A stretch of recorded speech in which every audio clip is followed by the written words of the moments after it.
We move over to aviation now. A ground collision of two aircraft belonging to Air Peace has been reported at the Murtala Mohammed Airport in Lagos.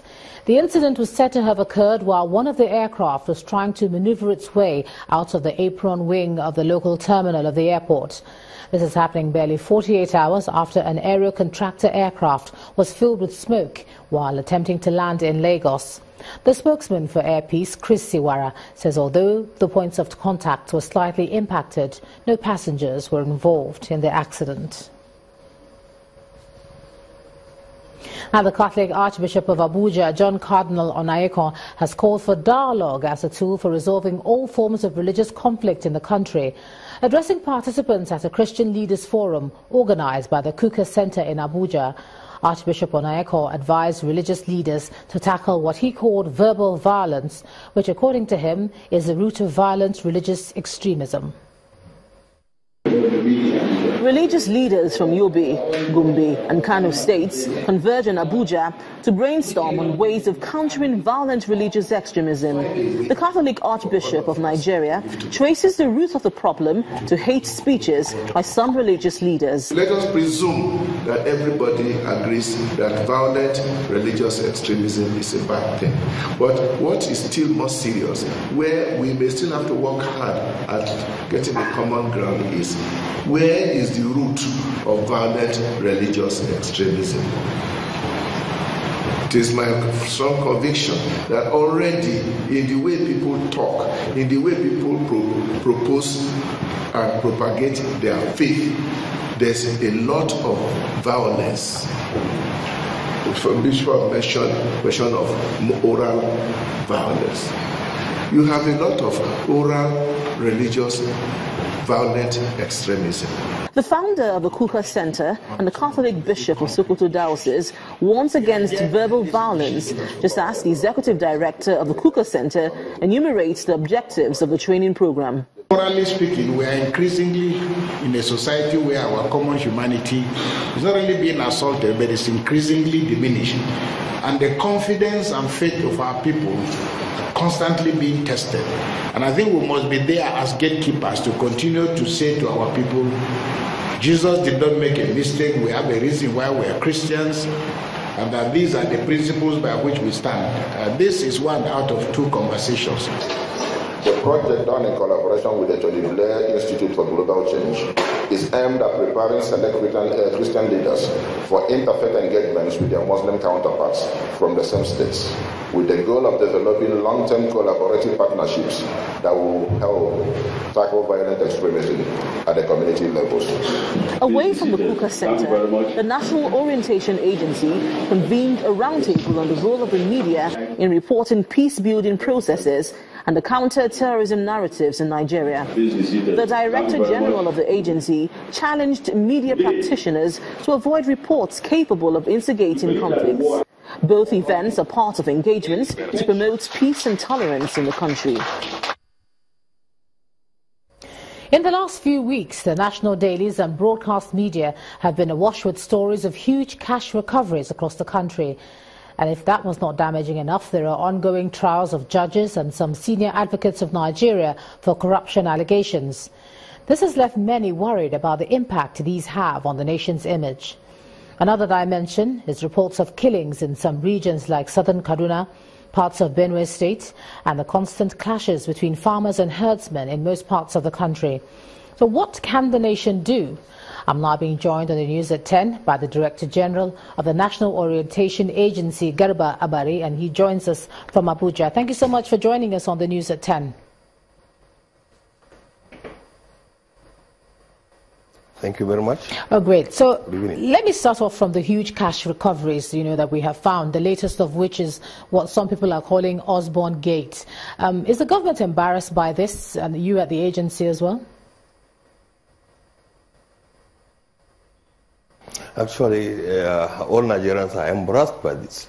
Not only the government, but every Nigerian is embarrassed by this, because this is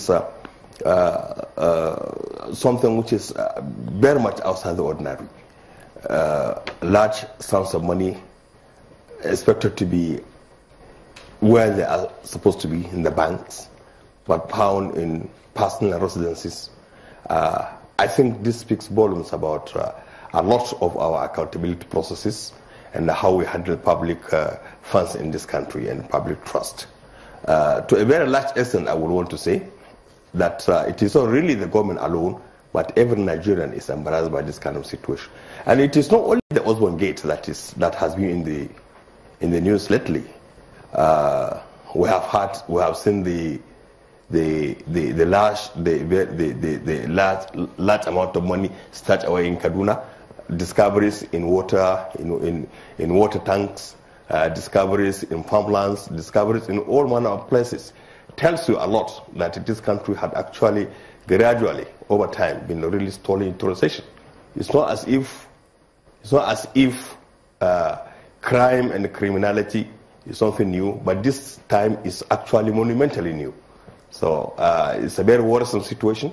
The country is embarrassed, the government is embarrassed, but the international community should also realize that we are doing this is something new, something novel. So kudos to what is happening now, kudos to government policies and programs, kudos to whistleblower policies that the government has put in place, and of course kudos to Nigerians who are now daily coming to join in the fight against corruption and are disdainfully looking at all manner of people associated with all this very disgraceful conduct. You mentioned however imagined, however conceived. Now, so it's a very good thing. Now, you mentioned the international community and how Nigeria is being looked upon by what's going on. I mean, they're looking from the outside and hearing the reports that are coming in. How are you managing the rhetoric over at the orientation agency? You know, what are you doing about what is being heard?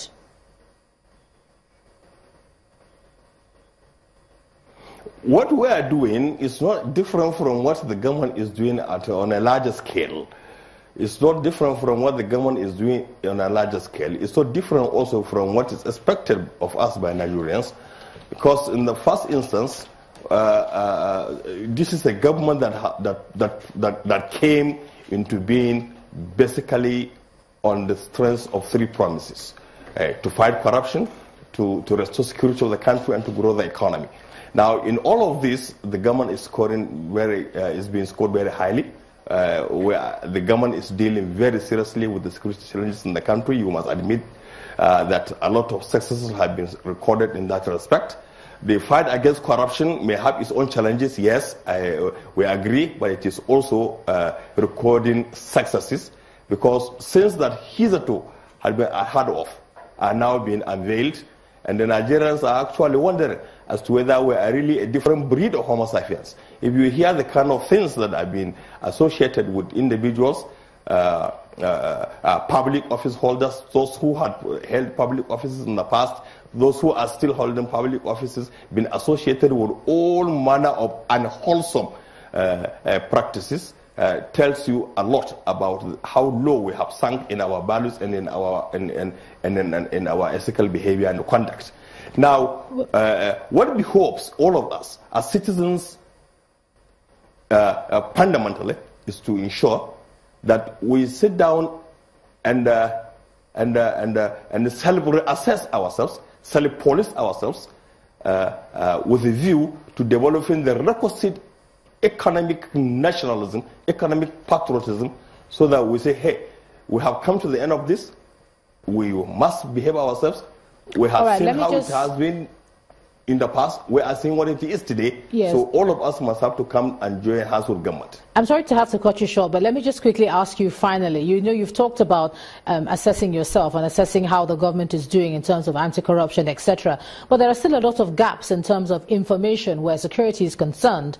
A lot of the time we don't hear much, particularly from agencies like yours. Sometimes we hear a little too little. What is your strategy for information sharing moving forward, you know, to let us know what exactly is being done, you know, as a people finally now, what you're doing? Now, let me tell you one thing. The National Orientation Agency has a very broad and robust presence. We have offices in all 774 local governments in this country. In fact, the National Orientation Agency has 813 outlets we speak all languages. What you hear is exactly what we do. We engage. Recently, we had launched what we call the local government assembly. Now, this local government assembly is something novel.